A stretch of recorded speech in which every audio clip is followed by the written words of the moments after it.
Irmãos,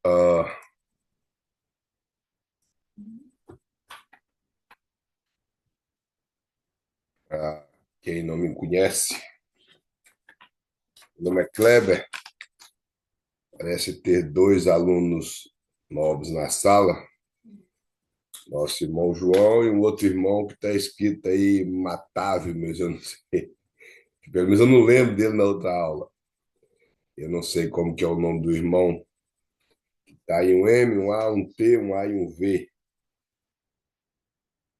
E nós estaremos nessa matéria de antropologia bíblica por 7 ou 8 semanas. Estaremos iniciando hoje e o Senhor vai dar vitória para nós. Alguém aqui já teve algum contato com essa matéria de antropologia? Sabe alguma coisa a respeito do assunto? Nenhum dos irmãos? Nunca leram nada parecido? Nós já tivemos algumas lições de escola bíblica, isso eu falo dentro do campo da Assembleia de Deus, eu sou assembleiano. Tivemos algumas lições antigas que tratava do assunto, mas já há aproximadamente, talvez mais de 10 anos que não vemos nada relacionado com esse assunto diretamente. Tivemos uma lição um pouco tempo atrás, aí, nos meados de 2019, que falava a respeito da mordomia da alma e mordomia do espírito, mas nada que abordava diretamente a antropologia bíblica. Então, nós vamos falar um pouco a respeito disso hoje.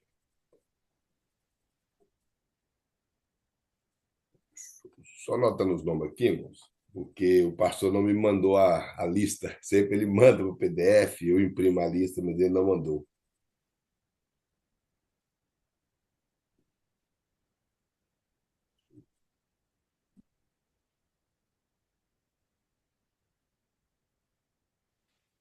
Então, na primeira página da lição, da apostila, nós vemos aí a antropologia bíblica, conhecendo um pouco dos seres humanos sob a ótica das Sagradas Escrituras. Então, o nosso ponto de partida para estudar a respeito desse assunto é a Bíblia Sagrada, dentro daquilo que a Bíblia aborda em relação ao que aborda a construção do homem, é o que nós vamos falar nessa noite, ou no percurso dessa disciplina.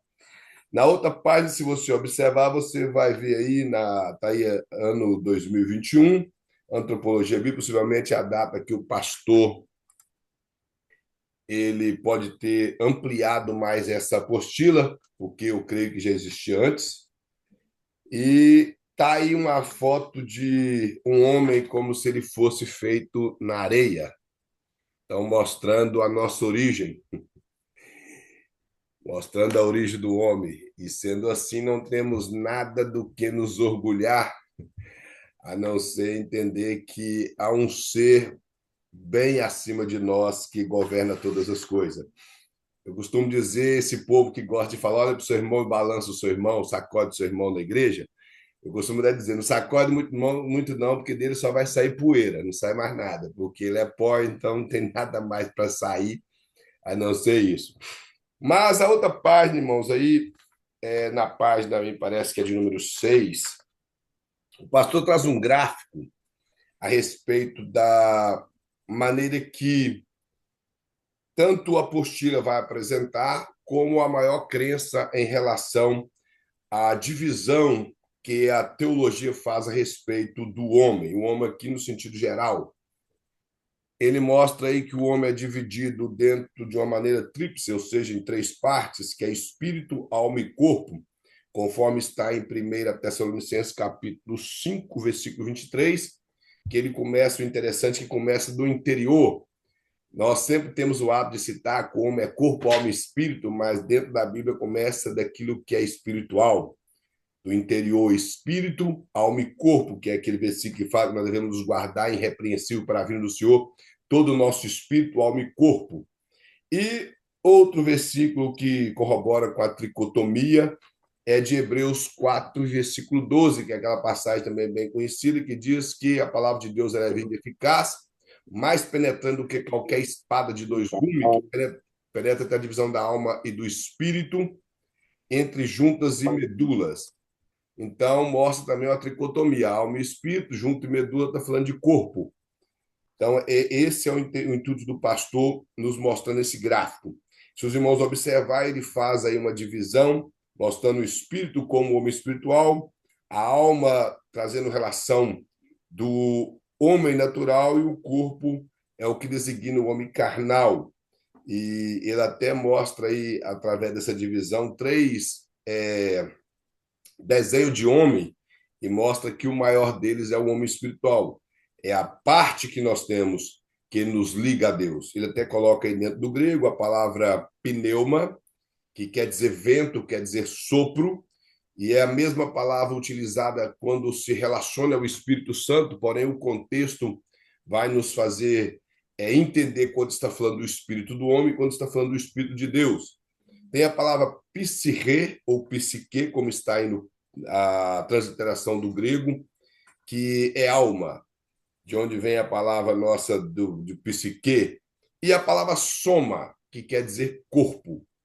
Então, por isso que quando você vê essas palavras que alguns psicólogos ou psiquiatras gostam de falar quando a pessoa está com alguns problemas que reflete no seu corpo humano alguns problemas espirituais, que nós entendemos que é espiritual, que eles falam é doenças psicossomáticas, ou seja, que afetou, de acordo com eles, o seu psique, e isso refletiu no corpo.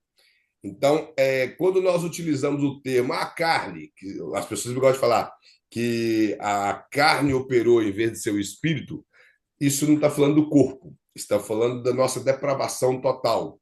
Então, corpo, o sentido da palavra corpo no grego é soma, esse corpo literal. Mas quando nós utilizamos o que o apóstolo Paulo chama de carnal, quando ele fala, por exemplo, que a carne milita contra o espírito, ele está falando dos desejos depravados que nós temos, que herdamos do nosso pai Adão. Isso é o homem carnal. Então, é como se fosse o espírito lutando contra a alma e não contra o seu corpo, literalmente. Porque o corpo ele nada mais é do que um veículo que executa aquilo que a alma deseja ou aquilo que o espírito deseja. O pastor coloca algumas coisas interessantes aí no que poderia identificar o espírito do homem. Eu sei que isso é uma coisa assim, um pouco difícil de saber como que eu vou identificar o que é espírito em mim, o que é alma. O corpo está claro de saber. Mas, por exemplo, o espírito é onde está localizada a nossa consciência. É a capacidade que nós temos de criar coisas e capacidade principal que nós temos de discernir o que é certo e o que é errado. Por isso o pastor coloca aí que dentro do nosso espírito tem discernimento, ou seja, percepção das coisas. É a parte espiritual do homem. Resumindo num português bem claro, seria a nossa parte religiosa. O que é religião? Religião é uma palavra no latim que vem da palavra religare, que quer dizer uma ligação com Deus, no sentido correto. Hoje tomou um sentido pejorativo, que tem a ver com nomes de denominações, mas religião quer dizer a tentativa de se religar a Deus. Então, a única maneira do homem se religar a Deus é através do Espírito. Por isso que Jesus fala para a mulher samaritana que os verdadeiros adoradores adorarão em espírito e em verdade, porque tais essas pessoas que o Pai busca, porque o Pai é espírito. Então, a única maneira de conseguirmos chegar a Deus é através do nosso espírito. Então, é como eu disse, seria a nossa parte religiosa. O espírito, o desejo dele, como o pastor coloca aqui, ele tem esperança, é adoração, é uma das partes principais do espírito, oração e fé. Por isso que eu disse que é onde está localizada a nossa consciência, é a capacidade que nós temos de desenvolver a nossa crença ou a nossa fé na pessoa que nós entendemos que é o nosso Criador. Ele coloca a alma, que ela tem sentimentos, tem vontade e tem razão. O pastor coloca duas coisas a mais aqui, que é a imaginação, que tem a ver com a razão, e a consciência. Eu creio que essa consciência aqui tem a ver com a vontade, que quando, na verdade, a nossa consciência realmente é o fato de saber o que é certo e o que é errado está no espírito.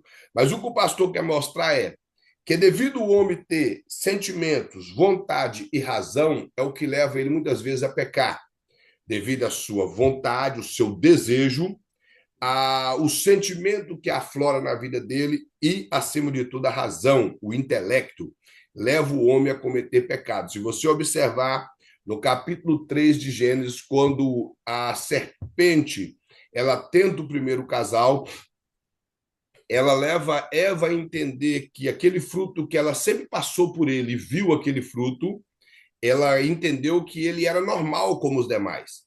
Quando ela fala, o texto fala assim que ela viu que ele era bom para se comer, quer dizer que ele era igual aos demais. Até então ela não tinha preocupado com isso. Então a razão dela veio, o intelecto veio. Aí fala que ela viu que ele era bom para dar entendimento, ou seja, ela desejou ele e simplesmente comeu. Então, a alma do ser humano é o que leva ele a cometer pecados, devido a ele ter essas três coisas: razão, vontade e sentimento. E o nosso corpo, irmão, que é essa matéria que nós temos, que nada mais é do que o veículo da alma e do espírito. E o pastor coloca aí os 5 sentidos do corpo, que é visão, audição, olfato, tato e paladar, que são esses 5 sentidos do corpo que a nossa alma costuma utilizar para nos conduzir ao pecado. Aquilo que nós vemos, aquilo que nós sentimos, aquilo que nós ouvimos, às vezes até aquilo que nós provamos e, acima de tudo, aquilo que nós pegamos. Isso nos leva a cometer os nossos deslizes na presença do Senhor. Então, o pastor coloca aqui, na página número 7, a introdução do que é antropologia. A palavra antropologia, apesar do pastor não ter designado aqui, são 2 palavras gregas, que é anthropos e logia, que quer dizer o estudo a respeito do homem ou da humanidade. E o pastor até colocou aqui que a definição é essa, é nada mais do que o estudo do homem. Só que o homem aqui não é o gênero masculino. Homem aqui é a humanidade. Não tem a ver com homem, gênero masculino, tem a ver com humanidade. Então, quando fala antropologia, é estudo de homem e mulher, humanidade. Outra coisa interessante que talvez os irmãos já ouviram, ou já leram, ou até conseguiu ver isso na Bíblia. É claro que na Bíblia em português nós acabamos não enxergando isso com muita clareza. O nome Adão, que nós conhecemos como Adão. Os irmãos sabiam que Adão não era o nome do primeiro homem antes? Os irmãos sabiam disso? Que Adão, a palavra Adam, quer dizer humanidade. É a mesma tradução da palavra antropo.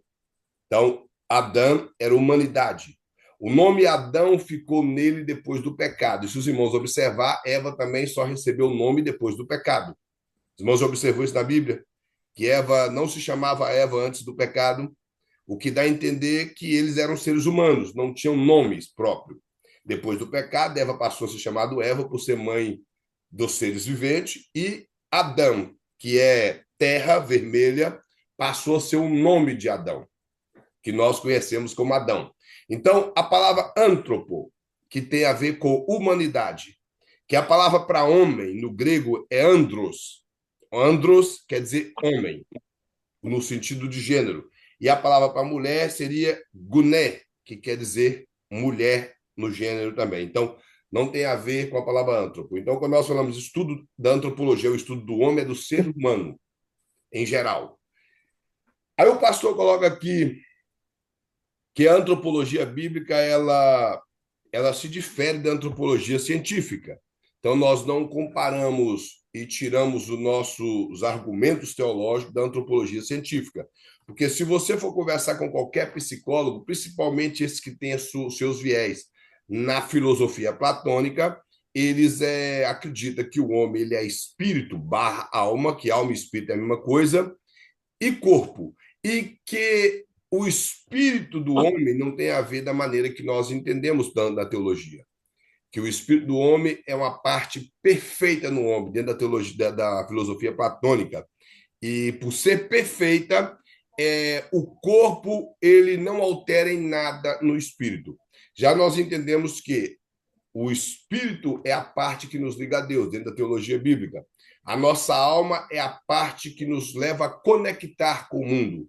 E o corpo é o que executa tanto o que nos liga a Deus como aquilo que vai nos conectar com o mundo.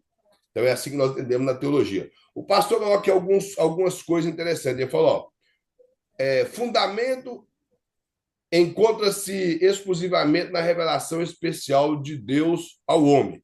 O que o pastor quer mostrar aqui é o seguinte: que essa doutrina a respeito da humanidade, os seus fundamentos estão na revelação de Deus ao homem, que é a Bíblia.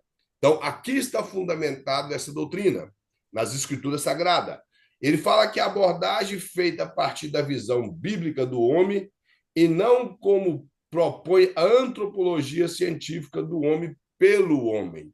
Então, o que nós entendemos é que a abordagem é feita de acordo com aquilo que as Escrituras apresentam e não com aquilo que o homem pode entender de outro homem, que é a maneira que eles estudam a respeito de outro homem, a sua forma de agir, a sua forma psicológica, eles vão tentar entender que o homem é aquilo, mas biblicamente é o que a Bíblia apresenta que o homem é, e não aquilo que eles estudaram em observar o comportamento do seu semelhante.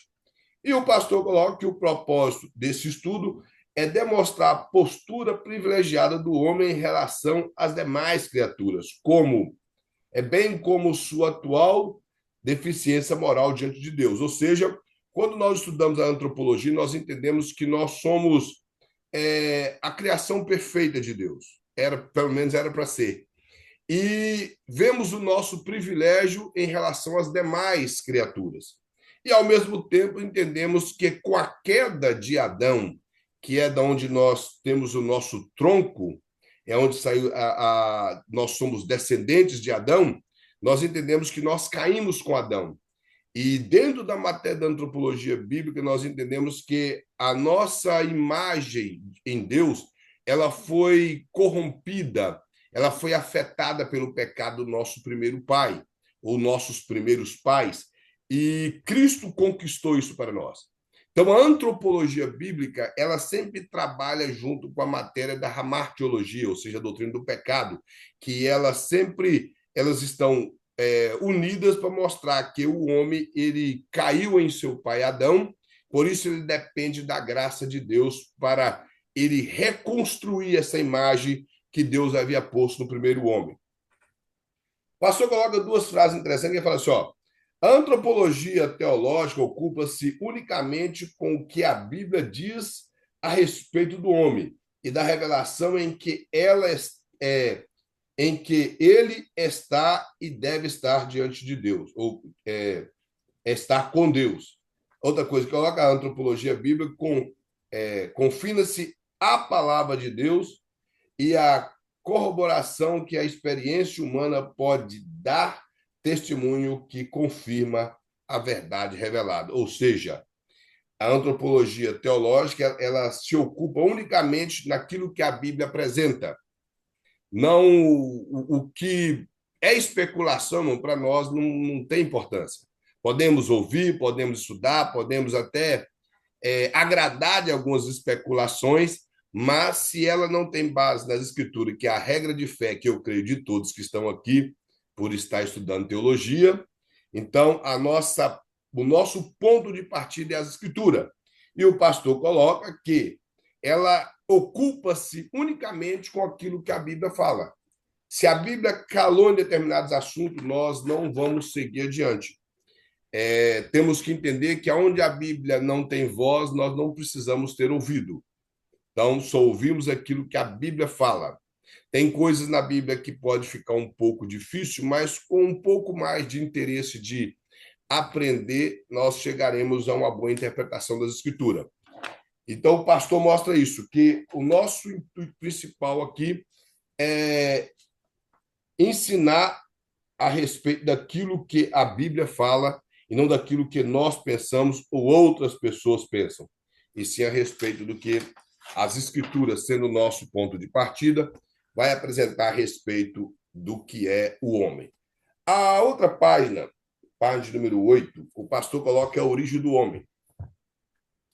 Se fosse perguntar, todos aqui saberiam que a origem do homem é em Deus. Isso, claro, que nós entendemos e podemos expressar com bastante força que nós fomos criados por Deus.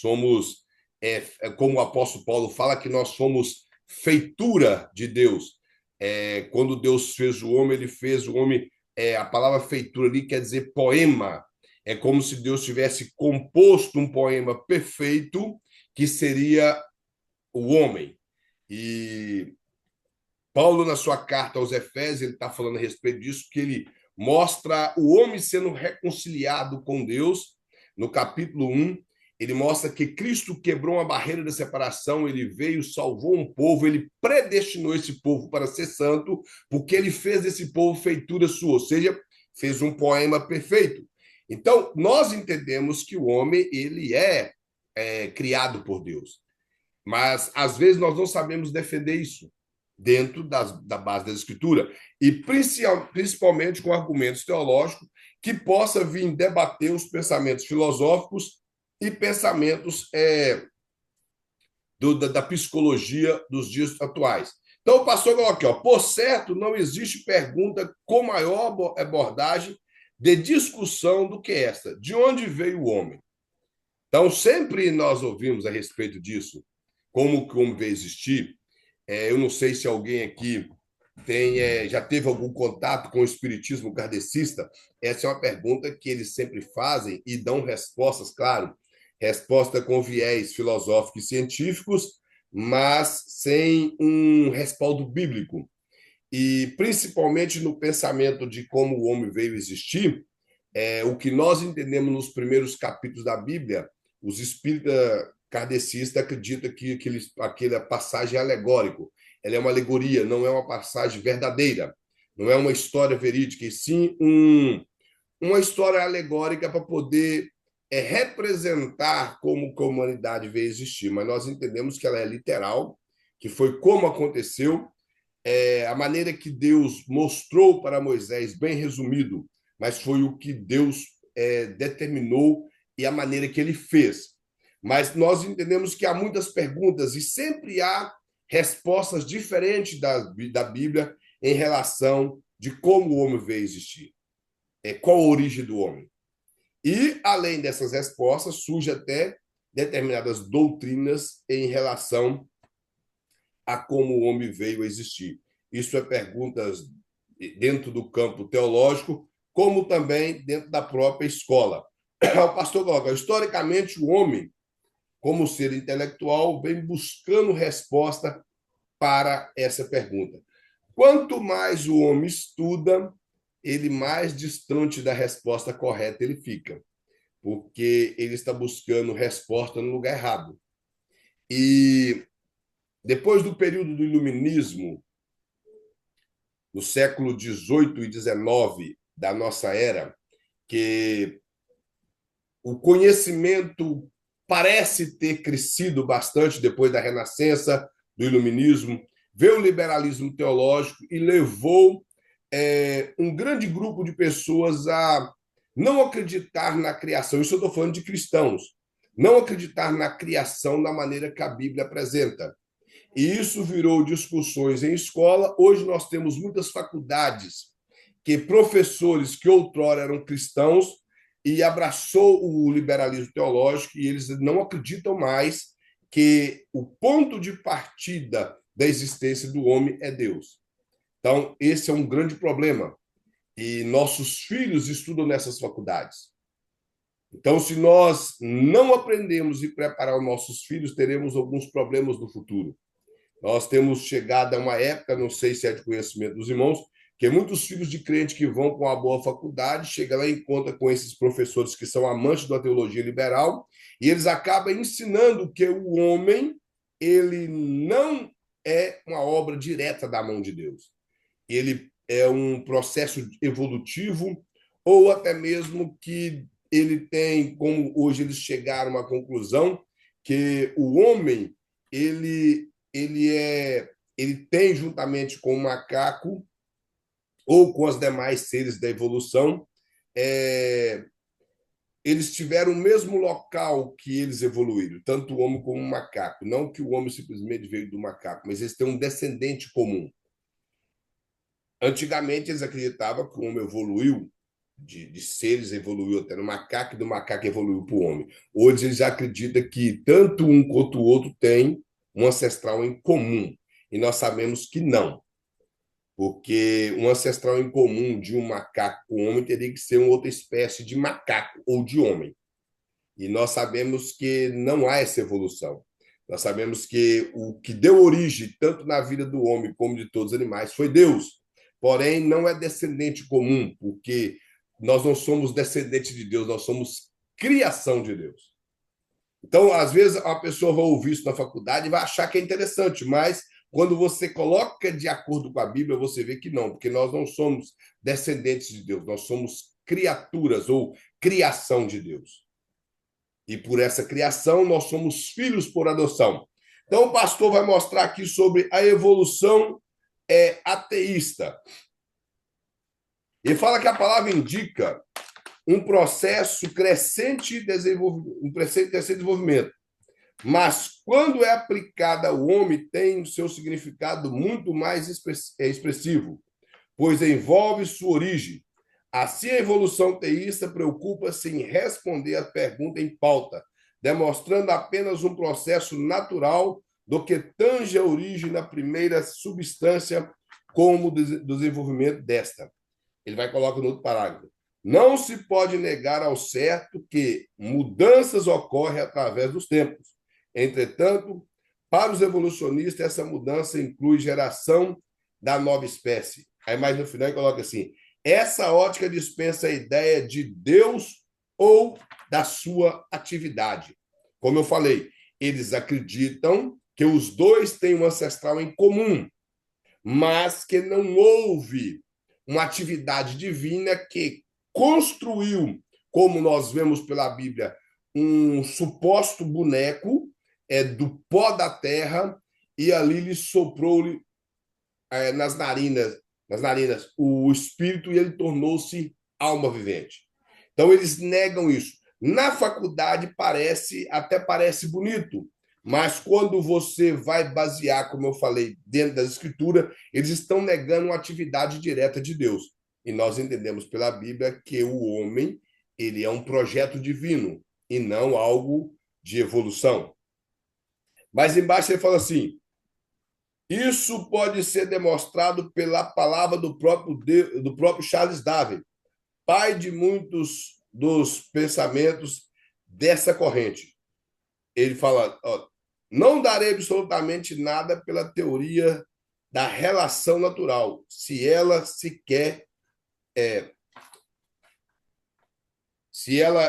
requerer ações milagrosas em qualquer dos seus estágios. Então, o pensamento aqui de Charles Darwin, quando ele escreveu, o pastor até coloca embaixo o livro A Origem das Espécies, ele coloca que nós, irmãos, acreditamos na evolução de espécies. Eu creio que os irmãos acreditam nisso. A evolução de espécie. Mas não que uma espécie pode evoluir e virar outra. Nós entendemos que uma espécie evolui dentro daquela espécie. Os irmãos estão entendendo? Dentro da própria espécie, ela vai evoluir. Por exemplo, a formiga ela tem como evoluir dentro da própria espécie. E vai ser sempre formiga. Uma formiga não vai virar aranha, contando que os dois é inseto, mas não vai virar aranha. Ela vai ser sempre formiga. Do mesmo jeito, um cavalo. Ele pode evoluir dentro das espécies, chegar até ficar rajado como a zebra. Mas vai continuar sendo cavalo. Não tem como um cavalo virar leão. Ele vai ser sempre cavalo porque evolui nas espécies. Então, nesse pensamento, o Charles Darwin não estava errado na evolução das espécies. Porém, ele nega, como ele coloca aqui, uma ação milagrosa de que Deus criou todas as coisas e fez com que essas coisas evoluíssem dentro das próprias espécies. Apesar que ele também cria que as espécies evoluem para outra, como ele estava na ilha Galápagos, e lá ele viu 2 tentilhão que tinham um bico diferente, então ele viu que ali no pensamento dele era um processo de evolução para outro tipo de ave, quando na verdade era só um tentilhão com um bico diferente do outro, mas era da mesma espécie. E nós vemos no capítulo 1 de Gênesis que Deus ele deu condição para todas as coisas criadas, tanto árvores como para os animais, que eles evoluíssem dentro da própria espécie. Os irmãos podem ler isso com detalhe no livro de Gênesis, que os irmãos vão observar isso, que é esse processo de evolução criado por Deus, lhe deu o poder de evoluir dentro da própria espécie. Por exemplo, o ser humano ele só vai evoluindo dentro da própria espécie, vai crescendo e crescendo, mas não deixa de ser seres humanos. Não vai nascer ser humano com asa, não vai nascer ser humano com barbatana, não vai nascer, vai ser sempre ser humano. Nasce uns feios, uns bonitos, mas vai ser seres humanos, então não faz diferença. Vocês estão compreendendo? Então, as espécies evoluem nas espécies. O pastor coloca aqui algumas objeções. Ele fala que, logicamente, essa teoria não tem como ser bíblicas. Esse pensamento do Charles Darwin ele não tem sequer respaldo algum nas escrituras. E, é claro, o pensamento dele também não era esse de basear nada nas escrituras, porque é fato que ele nem sequer cria nas escrituras. Agora, o interessante, irmãos, que me veio à memória aqui agora, eu vou tentar achar o versículo aqui, parece que é o Salmo 118, versículo 24.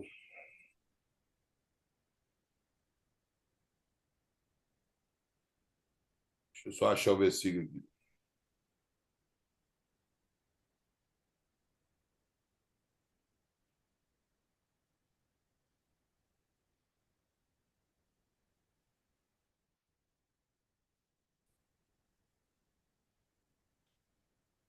O Salmo 118, ele tem um versículo que eu vou achar aqui, depois eu posto para os irmãos.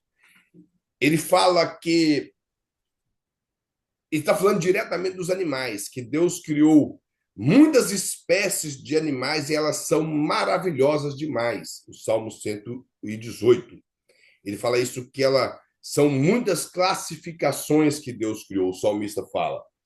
E ele está falando a respeito dos animais, da obra criada por Deus, que inclusive tem um cientista também, que me falta o nome dele aqui nesse momento, que ele baseou o seu livro, no seu prefácio, ele prefaciou o seu livro baseado nesse versículo, que mostra que tudo aquilo que Deus criou é maravilhoso demais. Por isso, há alguma dificuldade em alguns cientistas em conseguir entender tudo aquilo que Deus fez. E o pastor coloca algumas objeções e diz que eles, claro, não tiveram respaldo nenhum bíblico. Ele fala aqui, ó, qual a possibilidade de que a alma derivasse de algum processo unicamente natural? Ou seja, essa parte que é imatéria que nós temos, ela viesse a existir de uma evolução de alguma coisa que é natural, sendo que ela não é matéria.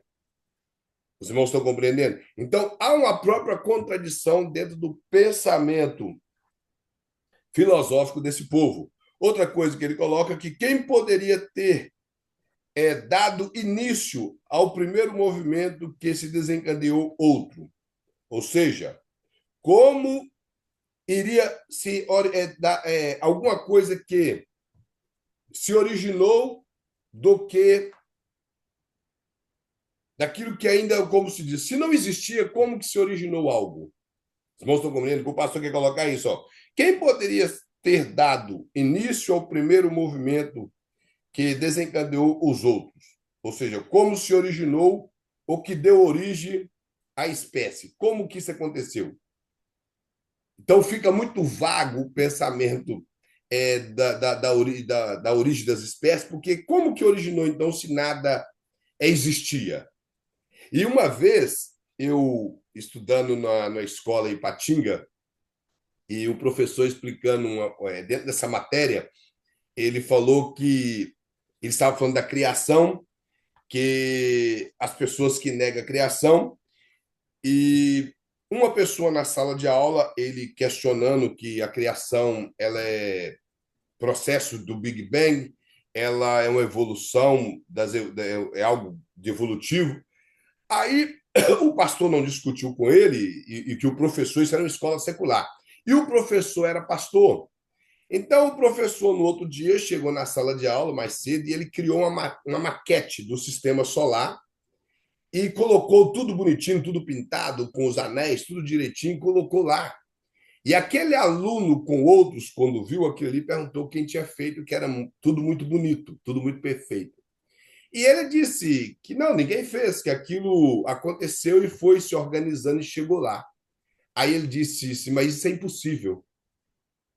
Aí o professor falou com ele assim: se essa pequena maquete feita de isopor, você acha que ela é impossível chegar no local aqui, se organizando por si mesmo?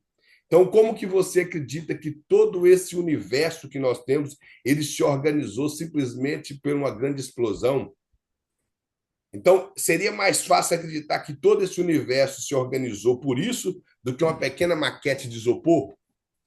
Aí o rapaz passou a acreditar que existia uma mente sobrenatural que organizou todo esse universo que nós temos. E olha que o pastor tinha feito apenas do sistema solar, e nem de todo o universo. Então nós entendemos isso, que tudo se originou em Deus e não de acordo com esse pensamento. O pastor quer mostrar isso. Se eles acreditam que evoluiu, como que evoluiu se nada existia? Aí o pastor coloca mais, quando não existia vida, como surgiram as substâncias que hoje são absolutamente essenciais para a existência dos animais, melhor, do sistema vivo? Então, se não existia nada, como que as demais coisas sobrevivem? Como que criou as coisas que conseguem dar vida para aquilo que evoluiu? Então, o pensamento que o pastor quer mostrar é que se a vida não existia, como se deu vida ao que é palpável? Ou através de que evolução? Não estou entendendo? Então, quando vai olhar, eles próprios se contradizem. E nós vemos uma coisa interessante que esse livro, A Origem das Espécies, de Charles Darwin, ele já passou pela quarta reforma.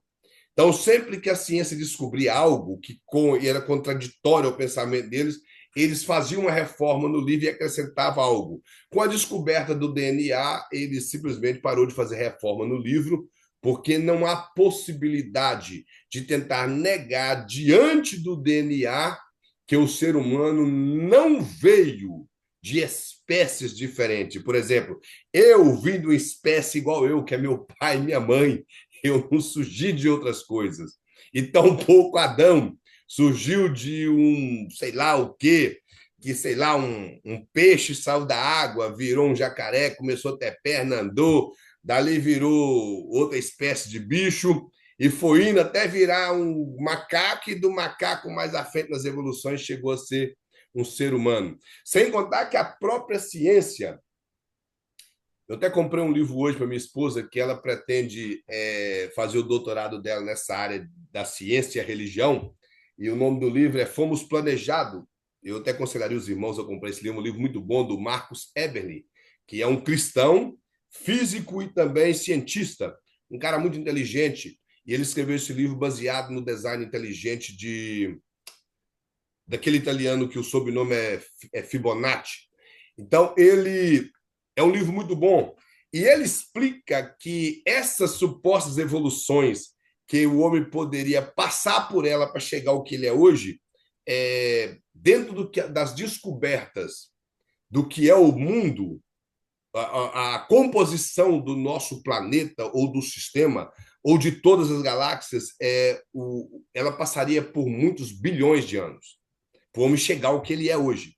Apesar de existir a crença do suposto hiato entre o versículo 1 e o versículo 2 de Gênesis, mesmo assim, dentro do cálculo que alguns estudiosos fazem, desse espaço do versículo 1 para o versículo 2, que nada mais é do que uma teoria também, eu não sou contra quem crê, se tem alguém que crê aqui que existiu, eu respeito essa crença do espaço, do chamado hiato, mas mesmo assim, de acordo com os cientistas, isso não é cientista cristão somente, não, outros tipos de cientista, que a Terra teria que ter bilhões de anos para que tivesse toda essa evolução e dentro dessas evoluções o homem chegar ao que ele é.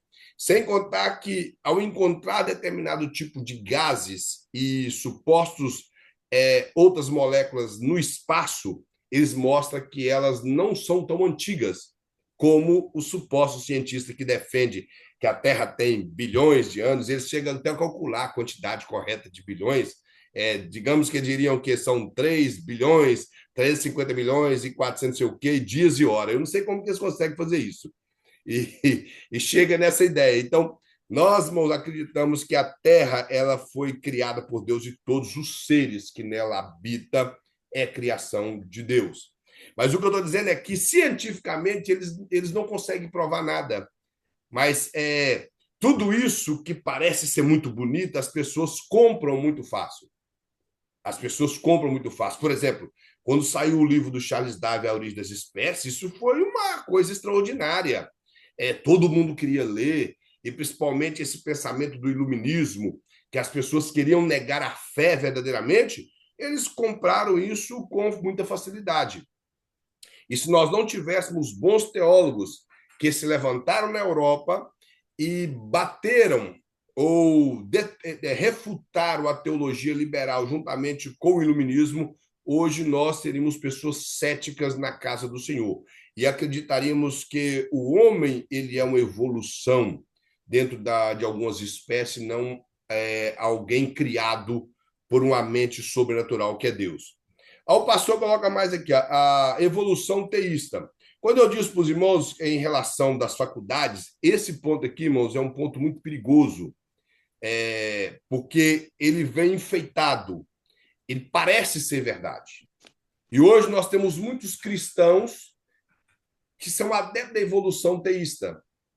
Teísta tem a ver com Deus, eles acreditam em Deus, porque são crentes, e isso porque eles abraçaram a teologia liberal, não tinham respaldos bíblicos como a vida espiritual pautada nas escrituras e, acima de tudo, uma boa devocional com Deus, foram para faculdades e voltaram dessa forma, com um pensamento como o pastor vai mostrar aqui. Ele fala que a evolução teísta afirma que Deus direcionou, usou e controlou o processo da evolução natural para criar o mundo e tudo que nele existe.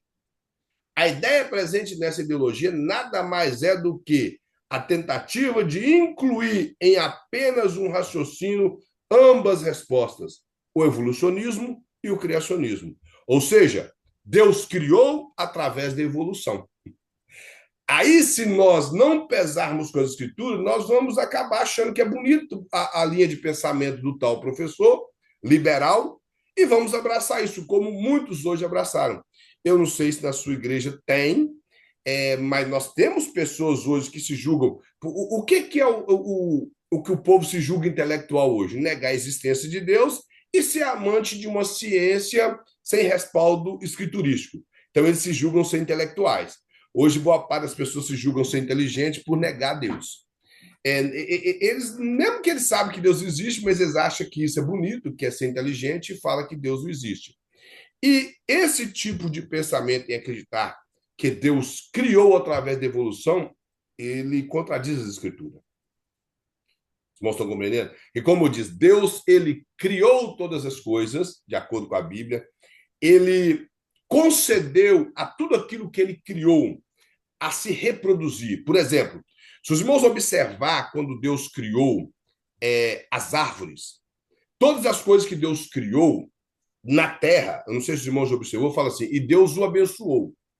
Abençoar, ali no sentido, quer dizer condição de que essa coisa reproduza. Deus não criou, tipo assim, criou árvore hoje, tinha que criar amanhã. Ele criou as espécies de árvore que dão fruto, que dão sementes e aquelas que servem simplesmente de adorno. E essas árvores, eles deram condição de que ela se reproduzisse por si mesmo, para que não precisasse de uma próxima criação quando aquelas árvores viessem a morrer. Do mesmo jeito, os animais. Tanto os animais aquáticos, terrestres, selváticos. Quando fala de animais selváticos, ele não tem a ver no princípio da criação como selvagem que nós temos hoje, mas os domésticos têm a ver com aqueles que são criados em casa, aquele que nós precisamos de ajudá-los a se alimentar e cuidar deles, e o selvagem tem a ver com aqueles que vivem na selva, que podem se alimentar por si mesmo. Lembrando que na criação, não sei se os irmãos já leram, todos os animais eram vegetarianos. Irmãos, já leram isso? Os animais não se alimentavam de animais, de carne? Já leram ou não? Nunca leram? Está lá no capítulo 1, a partir do versículo 28, que tanto o homem como o animal, eles eram herbívoros, não comia carne. O que dá a entender que a partir do capítulo 9, quando o homem sai da arca, que começa a cadeia alimentar. Deus permite que o homem se alimente do animal e os animais passam a ser ferozes e passam a se alimentar de outros animais.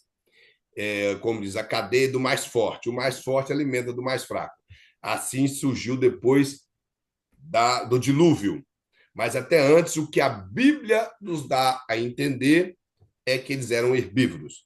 Há algumas controvérsias, mas a Bíblia mostra isso do capítulo 1 ao capítulo 8 do livro de Gênesis. Então, nós entendemos assim. E como Deus permitiu que todas as coisas evoluíssem dentro da espécie, Deus criou e permitiu isso. Então, nós entendemos que foi uma criação divina depois que as coisas evoluíram dentro da espécie, não que Deus criou através da evolução. Por isso que eu estou dizendo para os irmãos, parece ser bonito. E se nossos filhos não forem bem ensinados, eles vão engolir isso na faculdade. E se nós não estivermos preparados, pode chegar alguém como um falso profeta, que o que é um falso profeta? Um falso profeta é aquele que pega a palavra de Deus e torce ela, fazendo com que ela pareça verdade e brilhe aos nossos olhos a ponto que nós engolimos aquilo como verdade quando não é verdade. Então, se nós estivermos preparados pela Bíblia, nós não aceitaremos esse tipo de ensinamento. Um tempo desse atrás, aqui na região nossa aqui de Everett, eu não sei se todos que estão aqui na sala vivem aqui nos Estados Unidos, mas aqui na região nossa da Grande Boston, eu estava visitando a igreja juntamente com a minha esposa e houve o período da oferta e se alguma igreja que está aqui faz, eu respeito. A nossa igreja, que é a Assembleia de Deus, não tem costume de dar palavra na oferta, é muito difícil acontecer isso. Eu até concordo, uma palavra de 3 minutos, muito, mas nessa igreja a palavra foi de meia hora a respeito da oferta. Eu tenho comigo o seguinte: quem gosta de contribuir na obra de Deus, vai contribuir. Quem não gosta, você pode falar até sua língua cair, que ele não contribui. Ele não contribui, acabou. Ele não tem coração para isso. Porque para contribuir na obra de Deus, primeira coisa, tem que ser crente. É só ler capítulo 19 do livro de Lucas, do Evangelho de Lucas. Quando Jesus entrou na casa de Zaqueu, Jesus não falou nada, Zaqueu falou: eu dou metade do que eu tenho para os pobres. Aí Jesus falou: hoje vem salvação nessa casa. Depois que Jesus conversou, ele falou assim: olha, se eu defraudei alguém, eu pago 4 vezes mais. Mas a atitude de dar foi só de Jesus chegar lá. Ele já abriu o coração e falou: rapaz, eu quero ser crente. Então, para abrir a mão para o pobre de Deus, tem que ser crente. Não adianta falar, mas a pessoa, volta no assunto, ele começou a falar de ofertas. E ele disse que um dia ele fez um poço numa suposta chácara que ele tem no Brasil e encheu de água e não fez nada lá, não colocou nada dentro do poço. E com o passar do tempo, esse poço deu peixe. Aí ele alegou que Deus fez com que, como acontecesse na criação, aconteceu no poço dele. Eu, irmão, não quero interferir na fé de ninguém, mas eu não acredito pelo fato que, quando Deus criou os seres aquáticos, Deus lhes abençoou e lhe deu poder de que eles se multiplicassem na própria espécie. Então, não existe mais criação como foi a criação de Gênesis. Tudo que Deus criou, Deus abençoou para que desse continuidade. Todas as árvores que nós vemos hoje, em todos os continentes, elas tiveram origem lá no Jardim do Éden, que é o local, a região é Éden, Deus plantou um jardim ali e ali as coisas foram crescendo. E não sabemos como tudo espalhou, mas uma coisa espalhou que foi a vontade de Deus. Deus criou todas as coisas. Mas uma coisa o ato criativo de Deus foi nesse período que foge do nosso conhecimento, não sabemos quando que foi que isso aconteceu. Moisés descreve, nem Moisés viveu aquilo ali, então ele descreve em um período que nós não sabemos qual é o período, que Deus criou todas as coisas. Mas todas as coisas criadas por Deus, seja animais, isso eu estou falando da terra, seja árvores, seja animais aquáticos, terrestres, seres humanos, Deus lhe abençoou, dando o poder de multiplicar-se sobre a terra. E aquilo que foi criado além de nós no céu, que ele fala que Deus criou os céus e a terra, então os céus ele dando plural, ou seja, os três céus que nós entendemos pela dimensão que o apóstolo Paulo ensina, e todas as coisas criadas por Deus nesse andar de cima que nós não conseguimos contemplar, foi criado de uma só vez por Deus. E aquilo que é espiritual, como o anjo, eles não se reproduzem. Então, foi criado uma certa quantidade e ali permanece até hoje. Mas aqui nessa terra, tudo que Deus criou, ele deu poder de se multiplicar. Então, não tem mais criação como aconteceu. Aí o pastor vai colocar aqui que esse pensamento evolutivo teísta é isso. As pessoas começam a... Eles não negam a evolução e não negam a mão de Deus. Porém, eles acrescentam o seguinte, que Deus trabalhou através da evolução. Então, isso é antibíblico. Como eu falei, parece bonito, mas é antibíblico. Ele fala, essa corrente ideológica consegue reconhecer que Deus é esse ser invisível que deu o pontapé inicial para desencadear esse processo. Ou seja, até reconhece que Deus é um ser invisível, mas reconhecer que Deus é um ser invisível não faz reconhecer que Deus ele é todo-poderoso. Porque o que é todo-poderoso? Todo-poderoso é aquele que tem todo o poder na sua mão. Ele é quem dirige todo o universo. Ele é quem colocou todas as coisas no lugar certo. Isso é a mão de Deus na criação. E dentro do pensamento de Deus, ou seja, Deus ele deu origem. Ele originou as coisas. Mas não quer dizer que é como se fosse assim, Deus iniciou. E as coisas no seu próprio processo foi trabalhando e chegou a ser o que era antes e é o que é hoje. Então é como se a Terra, ou todas as coisas que no planeta Terra existem, ele existe por si mesmo. É o que os teólogos chamam do pensamento do relojoeiro, que ele criou o relógio, deu corda e o relógio trabalha por si mesmo. É um pensamento chamado o pensamento deísta. O pensamento teísta é que crê, não o evolutivo teísta. O pensamento teísta dentro da teologia crê que Deus criou e mantém todas as coisas e sustenta todas as coisas. O pensamento deísta acredita que Deus criou, porém ele abandonou a sua criação. Então, esse pensamento evoluísta teísta, ele é uma cópia do deísmo, porém acreditando que Deus criou, simplesmente iniciou e as demais coisas ocorreu pelo processo natural da evolução. E nós entendemos que, biblicamente, isso não tem respaldo algum. O pastor coloca algumas objeções em relação a esse pensamento, que as coisas, Deus só iniciou e o resto evoluiu. Ele fala, se é evolução natural, qual é a necessidade da intervenção de Deus? Ou seja, se eles dizem o seguinte, ó, Deus deu o pontapé inicial, ou seja, Deus criou através da evolução. Aí o pastor pergunta, se foi assim, por que precisou de Deus, já que tudo iria evoluir? Não iria evoluir? Então precisou de Deus por qual razão? Aí há contradição. Se as coisas iriam caminhar no seu processo, não precisaria da mão de Deus. Por isso há uma contradição. O pastor vai colocar mais aqui. Por que Deus deixaria em sua autorrevelação uma descrição inexata de sua criação? Ou seja, se tudo aquilo que está na Bíblia, relação à criação, não tem esse assunto que as coisas foram evoluindo a partir daquilo que Deus iniciou. Se Deus preocupou revelar para Moisés aquilo que está no capítulo 1 e capítulo 2 de Gênesis, por que esse tipo de assunto não está lá? Que a evolução vindo através de Deus, nesse pensamento teísta, não está nas Escrituras. O pastor que mostra isso. Se as Escrituras preocupam em falar do processo da criação sendo algo divino, por que esse pensamento da evolução teísta não está lá? Outra coisa, qual o papel da descrição da criação do homem nas Escrituras? Porque dentro do pensamento evolutivo teísta, o homem não tem um papel designado. E, principalmente, nas Escrituras. Qual seria o papel do homem nisso? O que o homem tem a ver com essa linha de pensamento?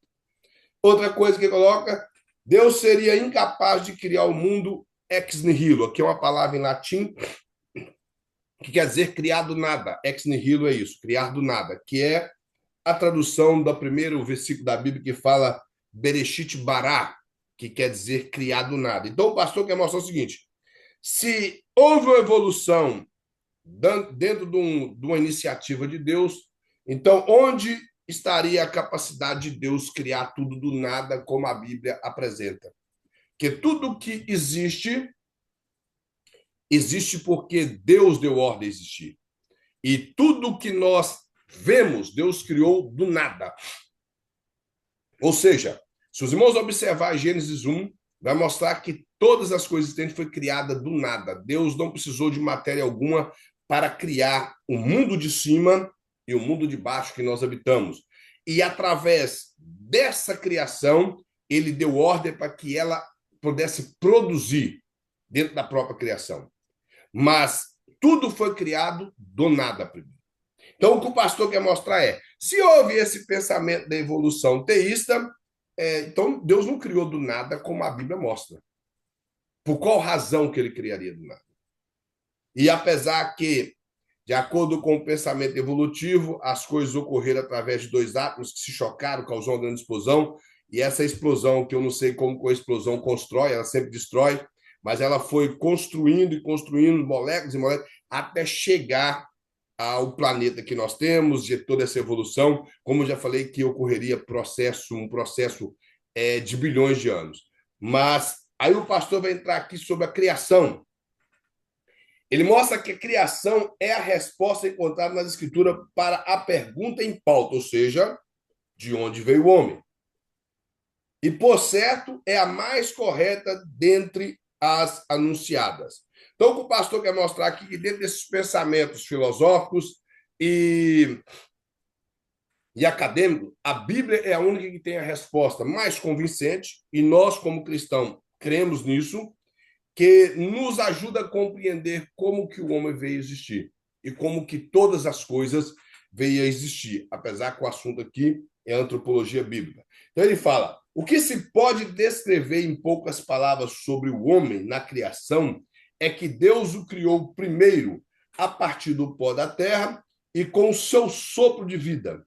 Ou seja, Deus criou o homem do pó da terra, não sabemos qual foi se ele formou um boneco ali na aparência que nós temos, perna, braço e tudo, e ali ele, criando esse boneco, ele soprou o fôlego de vida nele, ele veio a ser alma vivente, ele passou a viver, ele colocou nele um espírito, e ele veio a viver e passou a executar aquilo que Deus quis. Aí o pastor coloca mais aqui, que assim nunca existiu uma criatura pré-existente ou subhumana, muito menos um processo que fizesse com que a criação de Deus fosse aperfeiçoada. O que o pastor quer mostrar é que antes dessa criação, nada existia que parecia com o homem, que pôde evoluir e chegar a ser o ser humano. Nós vemos que os animais foram criados no mesmo dia do homem. Não sabemos qual o espaço de tempo da criação dos animais para a criação do homem, mas foram criados no mesmo dia. No sexto dia, Deus deu ordem à terra para reproduzir os animais, a água para reproduzir os animais aquáticos, e o que dá a entender que até as aves surgiram da água. Razão que eu não sei porquê, mas lá no texto parece que quando Deus mandou as águas produzir seres marinhos, mandou também produzir as aves. Mas na terra ele mandou produzir todos os tipos de animais terrestres. Porém, no homem, ele com a própria mão fez o homem. Ele não mandou, ele fez. Tudo o que ele ordenou com a sua palavra veio existir, mas o homem, ele colocou a mão para fazer. Então, mostrando que há um toque divino na criação do ser humano. Por isso, nós não podemos tirar isso. A antropologia bíblica ela preocupa em apresentar isso, porque isso é muito importante, mostrar que todas as coisas criadas foi criada com a palavra de Deus, mas o ser humano foi feito com a mão de Deus. Então, isso dá uma ênfase maior na importância que o homem tem para Deus. Então, de forma alguma, podemos acreditar em evoluções de espécie ou até mesmo outros tipos de coisas que a filosofia ou outros pensamentos que quer mostrar a respeito do homem. O pastor coloca aqui algumas objeções, ou seja, o que alguns ateus, ou seja, especuladores ou cientistas, pensam a respeito desse assunto, é de que a Bíblia é nossa regra de fé que dá respaldo para acreditar que o homem ele foi feito pela própria mão de Deus. Então, como é óbvio, essa posição em relação às origens do homem nunca foi considerada como ciência, e sim como fé cega. Por esse fato, todos os adeptos de corrente ideológica diferentes, deixam suas questões tentando afogar o relato bíblico da criação do homem. Ele mostra aqui qual o caráter científico da Bíblia, ou seja, o cientista ou até mesmo a linha de espiritismo kardecista, que eles julgam ser um espiritismo científico, eles negam os primeiros capítulos da Bíblia por não ter base em uma ciência. Lembrando, irmãos, que a Bíblia não é um livro científico. O irmão sabe disso. A Bíblia não é um livro científico. A Bíblia é um livro que narra a história de um povo, esse povo escolhido por Deus. Povo esse que deveria ser o representante de Deus na terra. E de onde viria o Salvador de toda a humanidade. Então, a Bíblia é o relato da história de um povo. Isso no Velho Testamento. O Novo é a continuação desse relato, daquilo que se cumpriu nesse descendente que veio para salvar o homem. Então, o Novo Testamento, ele retrata essas coisas, o agrupamento desse povo salvo por esse descendente e os livros que traz a maneira desse homem comportar-se diante do Senhor e o último livro que retrata a esperança desse homem em Deus, que é o livro do Apocalipse. Então, a Bíblia é esse relato, ela não tem a ver com ciência, com filosofia, apesar de ter essas coisas dentro dela, mas ela não é um livro que preocupou com isso. A Bíblia não tem partes dela que preocupa com ciência, em explicar pontos científicos. Por isso que, quando alguém pergunta qual o caráter científico da Bíblia, nenhum. A Bíblia não preocupa com isso.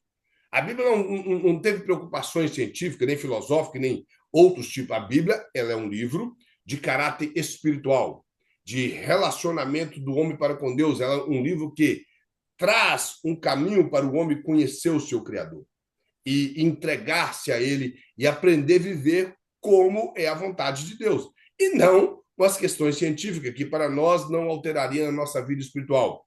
Segunda coisa, se Deus é tão poderoso para criar o homem, por que o fez tão imperfeito? Quando, na realidade, nós olhando para o homem hoje, todos os seres humanos olham um para o outro e vê realmente a imperfeição, porque a nossa perfeição ela vem através de Cristo. Nós não tínhamos possibilidade alguma de alcançar a perfeição se não fosse através da cruz do Calvário. Então, Deus criou o homem perfeito. O homem foi a coroa da criação de Deus, como nós vamos ver mais à frente. Foi um ser perfeito que Deus criou.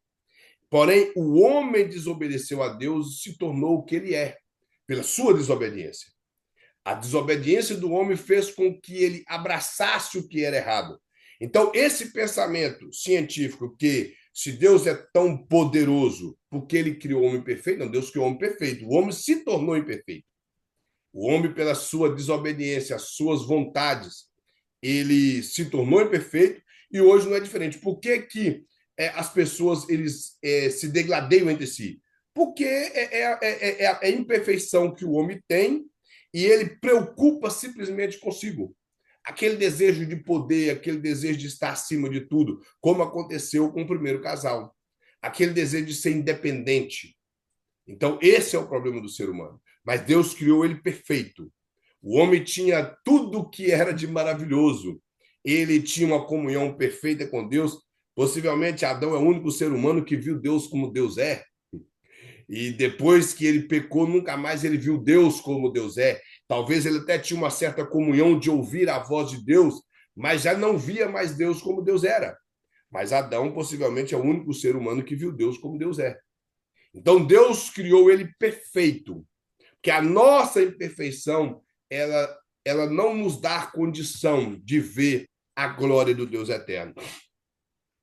E outra coisa ele coloca, se existe um Deus, por que ele deixou pista na natureza que contradiz o relato bíblico? A primeira coisa é que Não há pista alguma na natureza que contradiz os relatos bíblicos. A má interpretação dos relatos bíblicos, a primeira coisa. E segunda coisa é que o homem, ele luta para tentar negar a existência de Deus.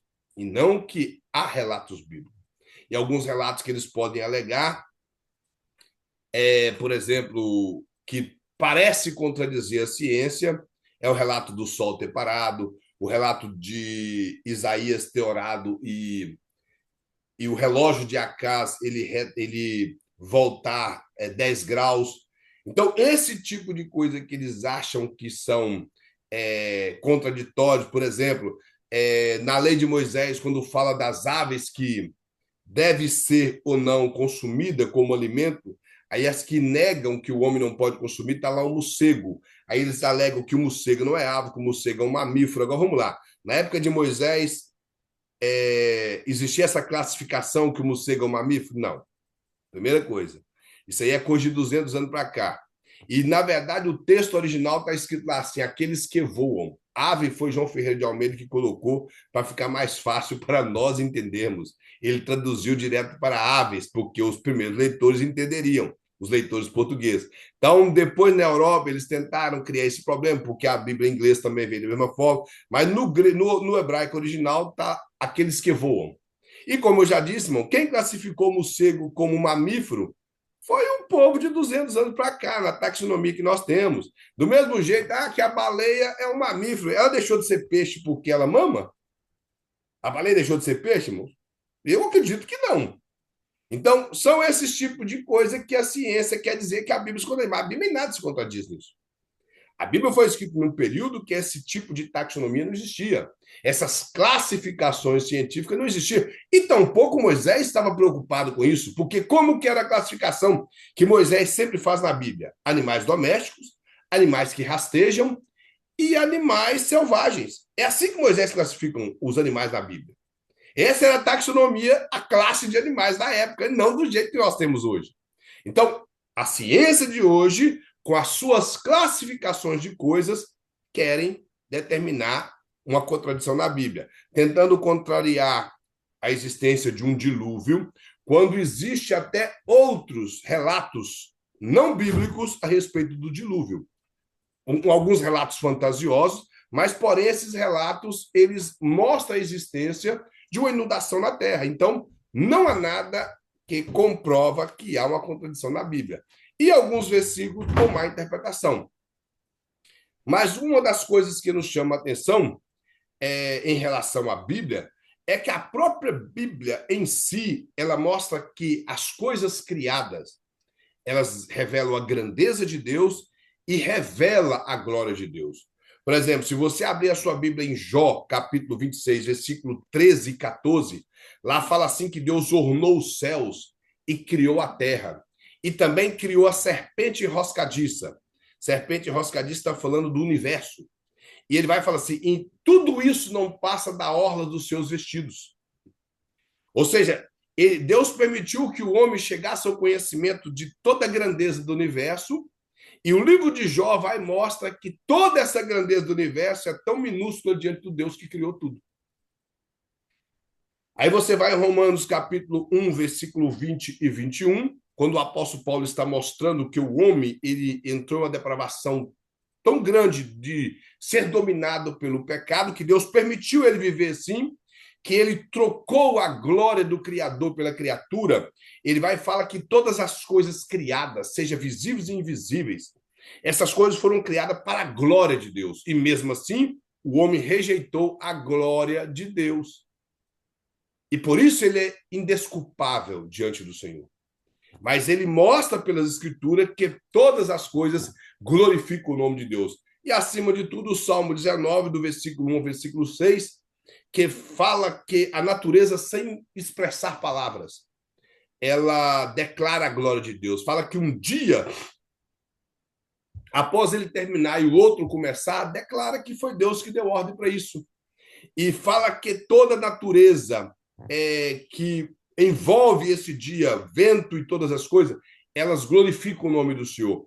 Então, na Bíblia não tem nada que contradiz que Deus ele é poderoso e criador de todas as coisas. Há simplesmente um intuito desse tipo de pessoas em tentar negar Deus através da ciência que eles não conseguem. Lembrando, irmãos, que os primeiros cientistas na Europa, 90% deles eram cristãos. Eu não sei se os irmãos têm esse tipo de conhecimento. Boa parte dos cientistas eram cristãos. Agora vamos entrar na página número 11, a respeito da criação do homem. Então, nós vamos entender agora, o pastor quis abordar todo esse assunto para os irmãos entender que existe muitas linhas de pensamento para tentar negar a existência do homem.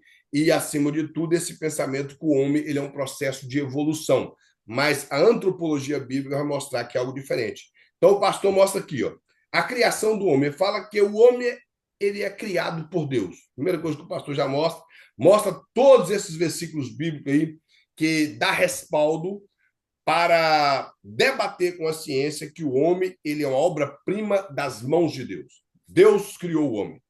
O homem ele não é algo de evolução, ele não é processo de nada desse tipo de coisa que a ciência pensa, mas sim ele é uma obra das mãos do Senhor.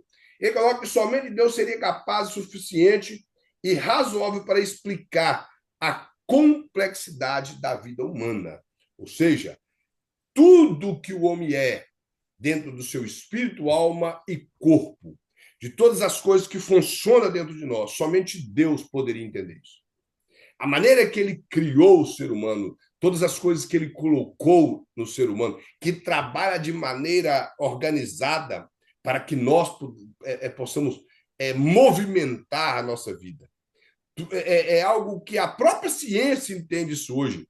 A maneira que a sua pele se regenera, a maneira que o seu cérebro dá comando para o corpo quando você está com fome, ou quando o seu corpo tem que tirar, por exemplo, gordura de outra parte do corpo para alimentar por um processo de tempo que você passou sem comer, e isso continua te dando força para movimentar, o seu cérebro continua dando comando. Tudo isso, irmãos, é mão de Deus. Isso não, a ciência não tem como explicar isso.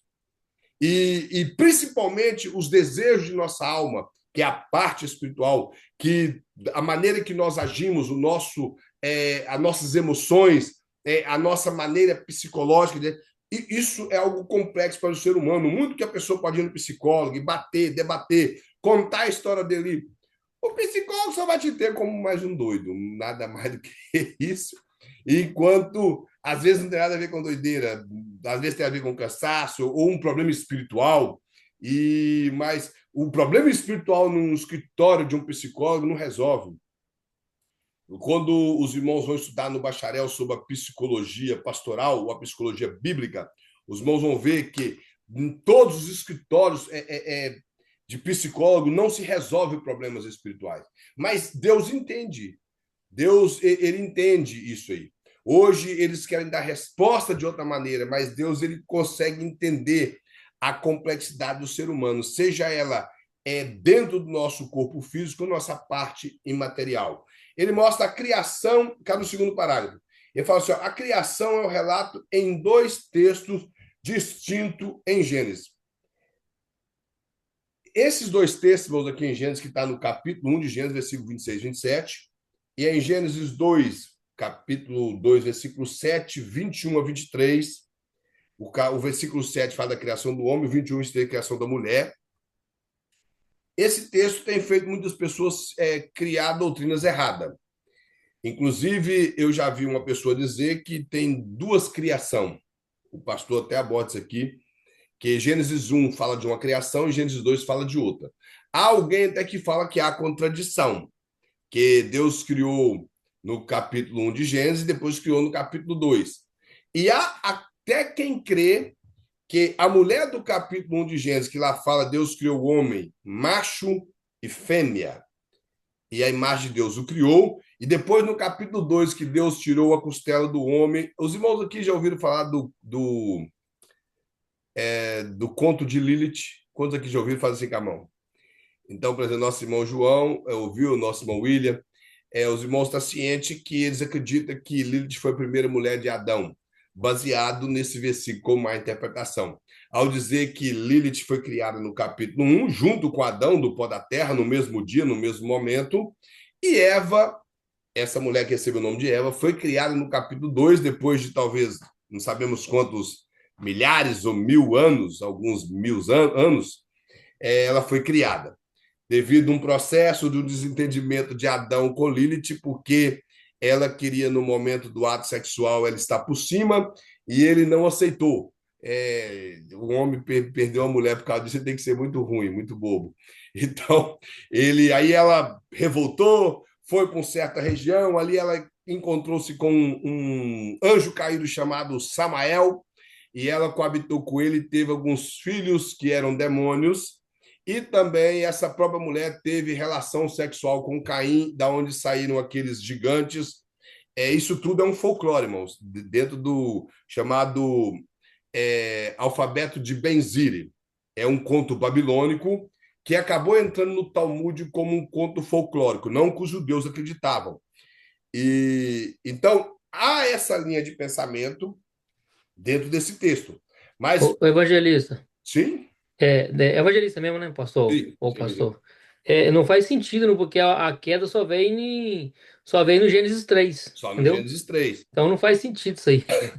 Mas o que eles contam é um folclore, por isso que eu estou dizendo. Sim, É, aham, Só que os judeus cabala, eles abraçam essa teoria, sim. e muitas igrejas, eu não sei se tem, eu acho que não tem aqui nenhum irmão hispano, mas mesmo se tivesse, eu não estou faltando respeito com nenhum, que não são todas as igrejas do mundo hispano, mas boa parte do mundo hispano abraça essa história como verídica.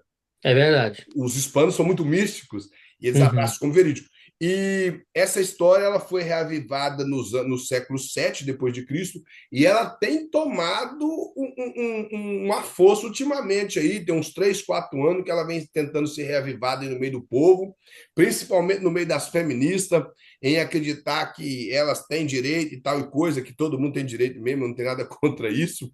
Eu acho que ninguém precisa de brigar com ninguém por causa de direito. Então, esse pensamento é baseado nesses versículos, por má interpretação. Vamos lá, o que é Gênesis 1? Gênesis 1:1 é o resumo do resumo de toda a criação. Gênesis 1, versículo fala assim: no princípio, princípio esse de tempo que nós não sabemos qual que é, Deus criou os céus, tudo que há acima de nós.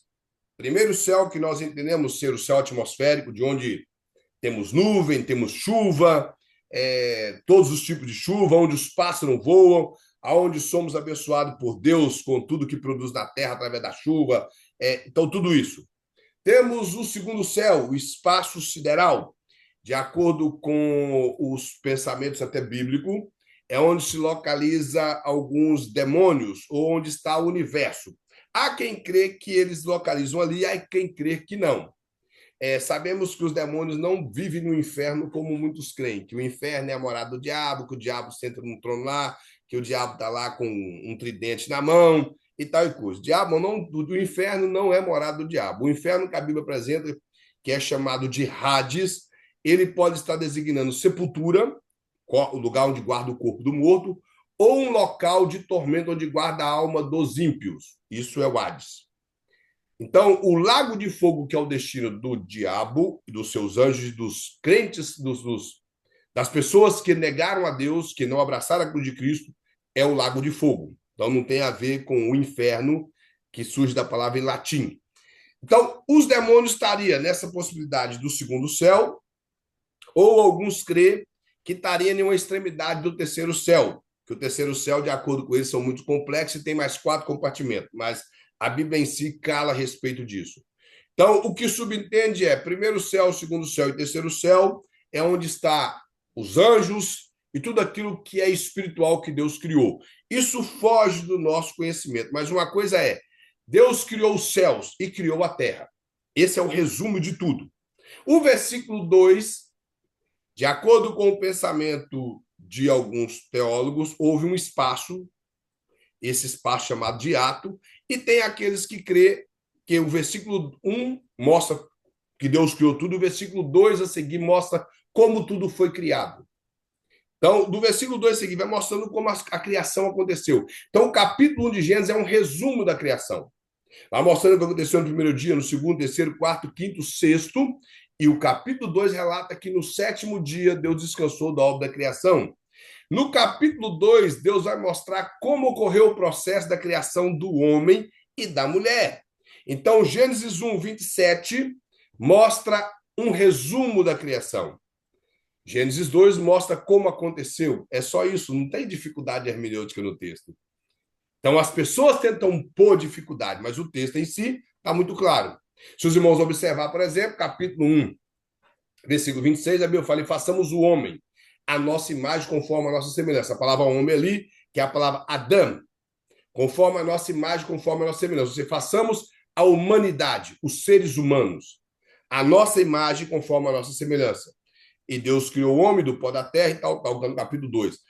O capítulo 1, versículo 27 fala assim: e Deus criou o homem, Adão, ou seja, seres humanos. Homem, na verdade, o texto certo ali seria macho, zacar, que está falando de gênero, e mbamidbar, que quer dizer fêmea, falando do gênero feminino. Então, os irmãos estão entendendo? Mostrando que o resumo da criação, Deus criou apenas dois gêneros, o macho e a fêmea. Hoje, algumas Bíblias trazem homem e mulher, mas a Bíblia de João Ferreira de Almeida, a Bíblia corrigida, ou a fiel, Almeida Fiel, a tradução é melhor, que traz a palavra correta, macho e fêmea, porque ele está designando gênero, macho e fêmea. Então, ele mostrou um resumo de tudo que foi criado. E o capítulo 2 mostra como foi criado, nada mais do que isso, que do homem ele criou do pó da terra e a mulher ele criou de uma obra-prima já, melhor, que já estava criado, criou a mulher da costela do homem. Então, é só isso, não tem que uma pessoa foi criada no capítulo 2, outra no capítulo 1, que houve dois tipos de mulheres, não. A criação ocorreu dessa maneira. Capítulo 1 todo de Gênesis, irmão. Coloque isso na mente para você conseguir interpretar esse capítulo da maneira extraordinária. Capítulo 1 de Gênesis é o resumo da criação. Capítulo 2 mostra o processo da criação, como aconteceu, principalmente na criação do homem e da mulher. O pastor coloca aqui, ó. Essa disciplina, essa duplicidade de relatos tem feito com que alguns teólogos questionem sua validade e veracidade.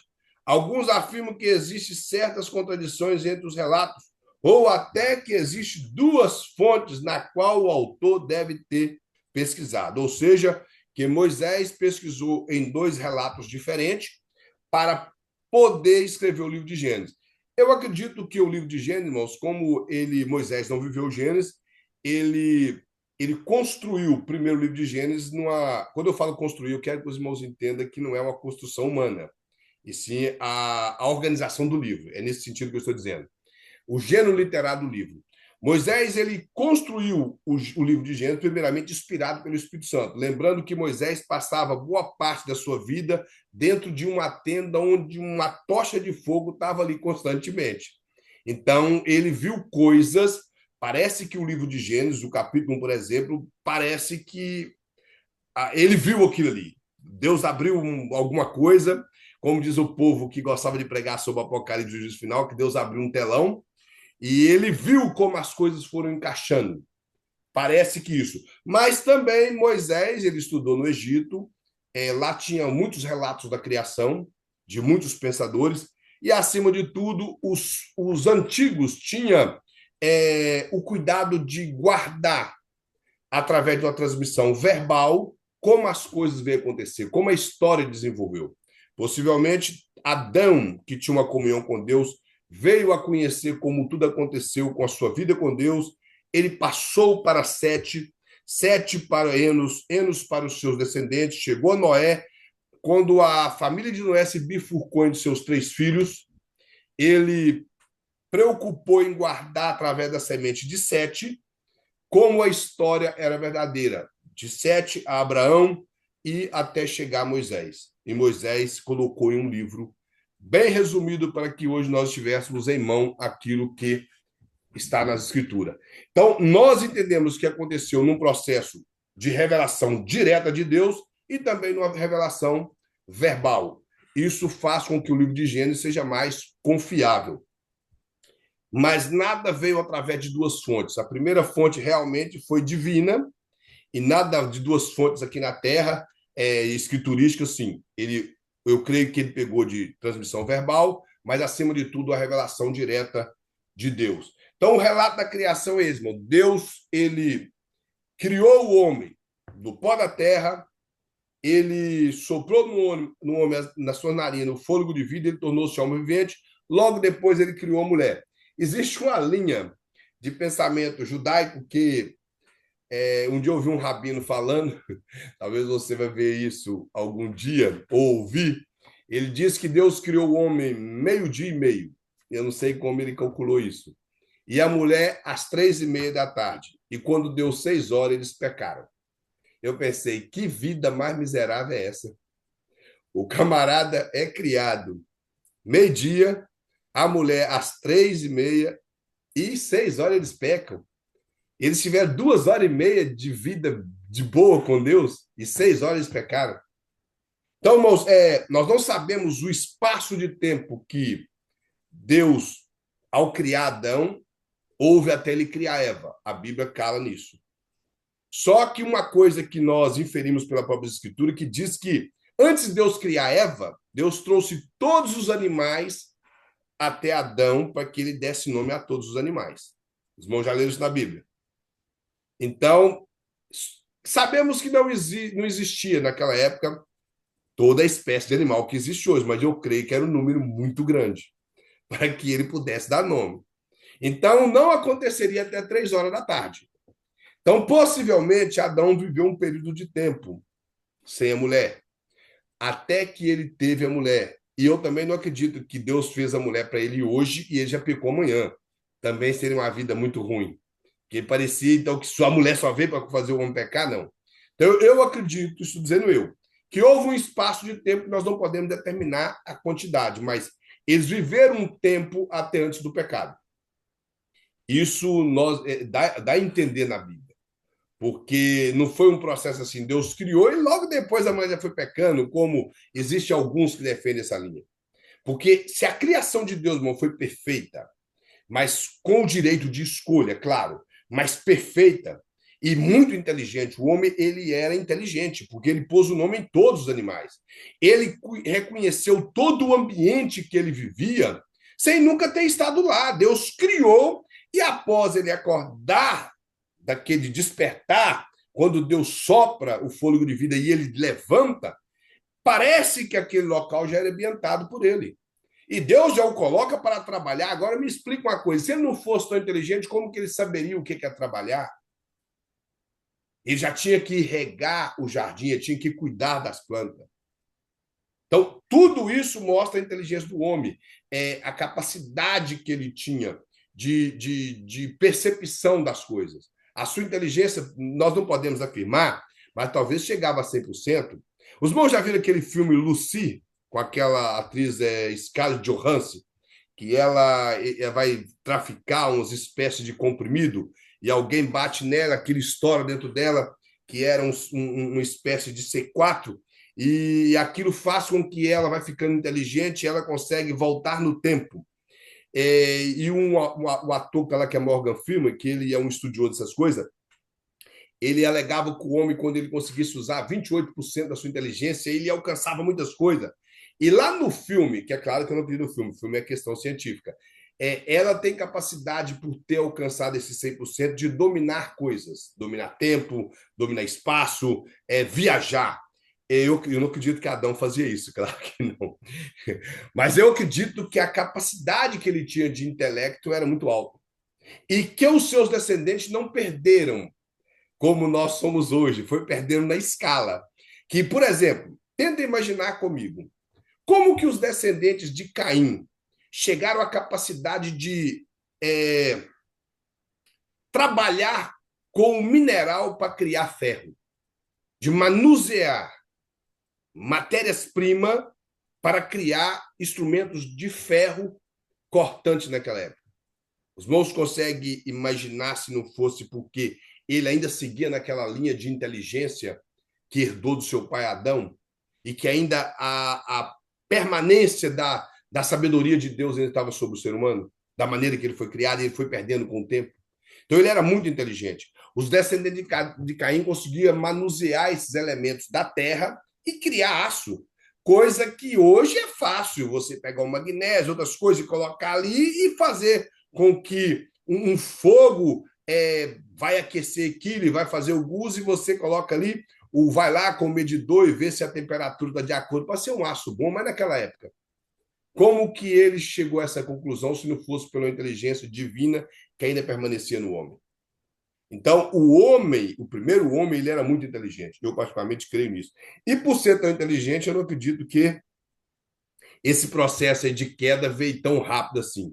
Eu acredito que eles passaram um tempo vivendo bem no jardim, até o dia que eles resolveram atentar para aquele fruto, ver que ele era normal como qualquer outro, a ponto que, ao comê-lo, com esse afago de ser independente, porque o ser igual a Deus ali não quer dizer ser igualzinho em Deus. Porque Adão, como eu falei, ele era muito inteligente para entender que ele nunca seria igual ao seu Criador. Mas como ele sabe que Deus está acima de todas as coisas e que o diabo tentou ser da mesma forma, ele tentou pôr isso no coração de Adão, que Adão fosse independente, ele juntamente com Eva. Nós podemos ser independentes conhecendo o bem e o mal. E o resultado foi diferente. Que nós temos hoje, sofremos a consequência disso. Mas o que eu quero dizer é, a criação ela ocorreu em etapas, principalmente do homem, ao tempo para a criação da mulher. Nós não sabemos quanto tempo, a Bíblia se cala nisso, mas houve um espaço de tempo. Cá no finalzinho, o pastor coloca aí um versículo que ele fala assim, ó, melhor, ele fala assim, ó, criação, não é um versículo, um pensamento. Criação é o ato livre de Deus, do Deus triuno, pelo qual o princípio para a sua glória ele fez em uso de matéria pré-existente, todo o universo visível e invisível. Ele mostra que isso aí é um pensamento do... Deixa eu ver o autor que ele falou aqui. Ah, não, isso está no dicionário Strong, quando está relacionado à criação. Esse é um relato que tem no dicionário Strong. Cada finalzinho fala assim: ó, na criação de Deus, Deus preocupou-se em tomar todos os outros seres vivos, a fim de que o homem pudesse ser. Melhor, aqui, ó, na criação, Deus preocupou-se em tornar todos os outros seres vivos, a fim de que o homem pudesse ter o ambiente perfeito para viver. O que o pastor quer mostrar aqui, se você observar no processo da criação, aí vai falar que no primeiro dia Deus criou a luz, essa é a luz cósmica, essa claridade normal que ocorre diante da vista do homem, seja de dia ou de noite.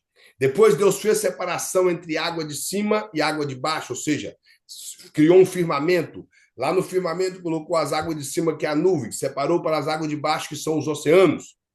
Dentro desse oceano, Deus fez separação no terceiro dia. E esse terceiro dia, Deus criou a porção seca. Quarto dia, Deus atenta novamente para o céu e cria os luminares, o maior para governar o dia, que nós entendemos como sol, o menor para governar a noite, entendemos como lua, e as estrelas. Bons teólogos defendem que as estrelas está relacionada a todo o universo, e não essas estrelas que nós vemos brilhar, mas sim ao universo. Então, isso seria as estrelas. Implicando assim que, do ponto de vista teológico e bíblico, a Terra ela é o centro do mundo, do universo, melhor dizendo, e seria também o planeta mais antigo. Mas diante da ciência, você não pode nem falar isso, que eles não vão acreditar que a Terra seria o planeta mais antigo. Mas, biblicamente, sim. Se o processo da criação foi Deus criou os céus e a Terra e depois criou os demais planetas, implica, então, que pelo menos 4 dias mais velho a Terra é do que os demais planetas. Mas, cientificamente, nós não temos como provar isso. Mas, teologicamente, todas as demais coisas foram criadas depois do planeta Terra. Isso está na Bíblia.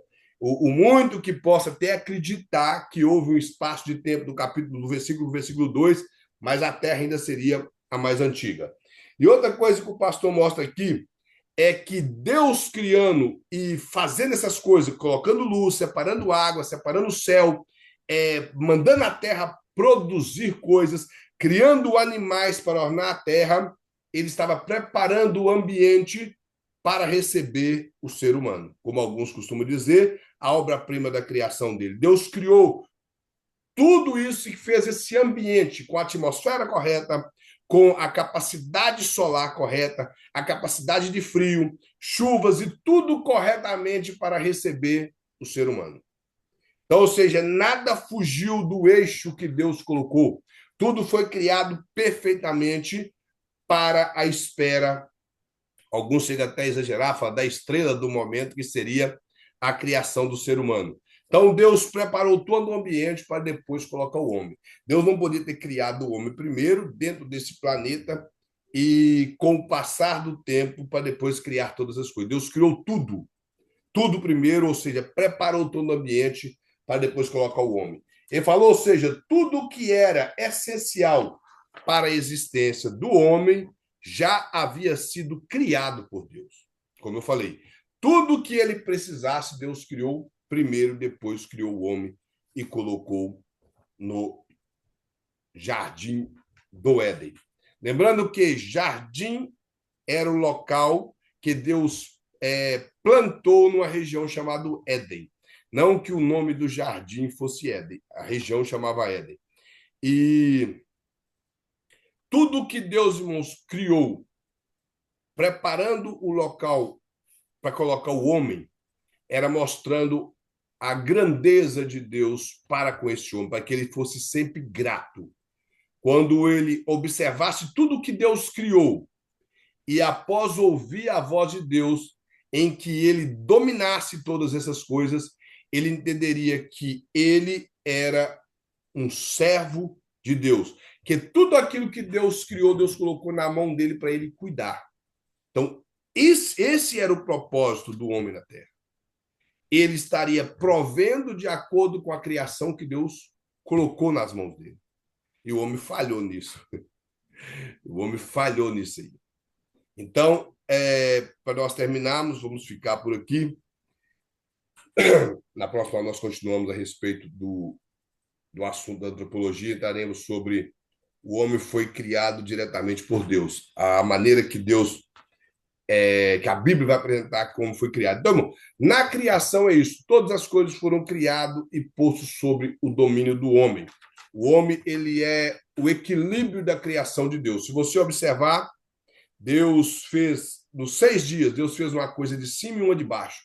Uma de cima e uma de baixo. Depois Deus criou o homem para colocar equilíbrio. O homem, ele é criado da terra, porém com o sopro de Deus sobre ele, ou seja, ele tem vida no mundo espiritual. É como se ele fosse cidadão dessa terra, que é o reino material, mas também cidadão do céu, como alguns teólogos defendem. Ou seja, por isso que eles dizem que tem dupla cidadania. E alguns até alegam que essa é a razão de vez em quando, haver esse desejo de estar na glória com Deus, é pelo fato de termos parte de Deus em nós. Porque às vezes somos pegos assim, principalmente quando passamos por muitas aflições, e parece ser um pensamento egoísta. Por que, que eu não estou na glória com Deus? Então, alguns teólogos defendem que isso seria pelo fato de que nós temos parte na eternidade de Deus, aonde ele vive. Por isso, nós temos esse desejo de morar com o Senhor. Bom, nós vamos ficar por aqui, vamos fazer a chamada. Tem alguns telefones aqui que não tem nome. Então, eu vou fazer a chamada. Se eu não falar seu nome, você manifesta e fala seu nome. Irmão Agrimar. Ah, irmão Agrimar estava aqui agora. Irmão João. Ali. Irmão Robson. Irmã Beth está aqui. Irmão Matoso. Estava aqui também agora. Irmão William Carvalho. Presente. Irmão William de Souza. Tá ali. Irmão Zandro. Presente. Tem 2 nomes que estão na sala que eu não falei. Renato. Como? Renato. Renato, é o do iPhone. Isto. E tem um outro irmão que tá ali, um M, um A, um T, um A e um V. Isso. Como que é o nome Marcos dele? Tavares. Marcos. Ah, Marcos Tavares. ok. Isso. Agora sim. Então, irmãos, está presente aqui, eu coloquei presente para todos os irmãos. Nós vamos agradecer a Deus por nossa primeira aula e, assim que terminarmos, os irmãos sintam-se à vontade para poder se retirar da sala. Oremos ao Senhor. Senhor Deus, Pai maravilhoso, Deus eterno, Deus santo e criador. Te louvamos, ó Deus, por tudo, principalmente pelas nossas vidas. O Senhor nos concedeu, nos guiou, nos dirigiu, por ter nos formado, ó Pai, nos sustentado. Senhor, guarda-nos, ó Deus, no percurso da semana, abençoe cada uma, a família de todos, direciona, ó Deus, teus servos, fortaleça, ó Pai, nessa caminhada, que o teu Espírito Santo, ó Pai, continue iluminando os teus filhos, dando sabedoria, ó Pai, como pai de família, como mãe de família, e acima de tudo, ó Pai, como servos na casa do Senhor. Guarde a cada um, ó Deus, em nome de Jesus. Vamos que Deus abençoe a todos tenham uma excelente semana e que a paz de Cristo reine sobre cada coração. A paz do Senhor Amém. para os irmãos. Paz do Pai Senhor do para os irmãos. Senhor, Deus abençoe. Amém. Que Deus abençoe a todos.